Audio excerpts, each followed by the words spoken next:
All right, before we went to break, we were talking to Brett Morrow, who has stories of strange occurrences happening in his home as well. But his stories, things have been happening for many years to Brett. And Brett, this is not something strange to you. You say you feel like spirits have been following you for years? Yes, ever since I was a child.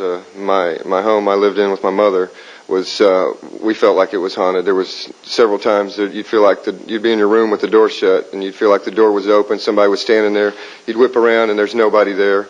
I've had things fly, Bible fly off the shelf, pictures fly off, several things like that. But most recently, what happened? Well, 7 years ago, my best friend Cody passed away. We had been best friends for like 20 years. We grew up together. We did everything together. And lights started flashing off and on around me.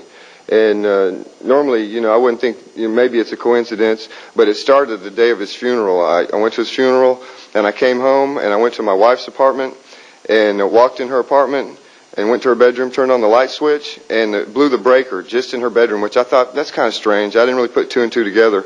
But later that day, I went home to my apartment, walked in the same thing happened, walked in my bedroom, turned the light switch, and the power shut off. Just the breaker blew just in my bedroom, and the hair stood up on my arms, and I was like, Cody, I know that's you. Yeah. And ever since, I work at night. I drive for the Chronicle, and I'm out at night, every night.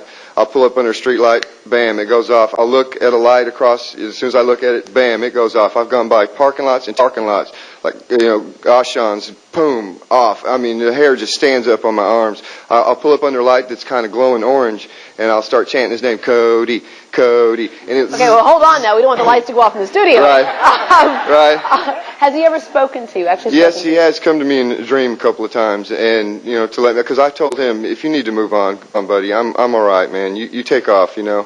I'll be okay. I've lost several friends. I've got more friends on the other side probably than I do on this side, but for some reason he's waiting for me, I guess. He's come to me in a dream a couple of times and told me, it's all right, man. I'm here for you. I'm waiting. Yeah. So. Is this a phenomenon you've heard of before? Yes. Lights going off and things like that? Absolutely. A lot. Because the spiritual, electromagnetic in nature. When he talks about the hair standing up, it's like taking a balloon and rubbing it across your arm, electrostatic discharge. Well, that's when you're near a spirit, your hair will stand up. Huh. And I've heard people say the hair stands up on the back of your neck or something like that. And you feel a tingling down your spine because the temperature will drop when the spirit is present. By as much as 60 degrees, it can drop. Nice. So those old wives' tales really are. And what he described is very common. There's nothing that he said that would, that's just normal for a spirit, because when you pass over the other side, that doesn't mean you're dead. Yeah. You're alive. You're alive and well. Just in a different form. A different realm. Yes. A different. I guess if you believe the thought that energy never escapes the earth for the most part, and we're all made of energy, then where do we go after we die? You can't destroy it. It just transforms.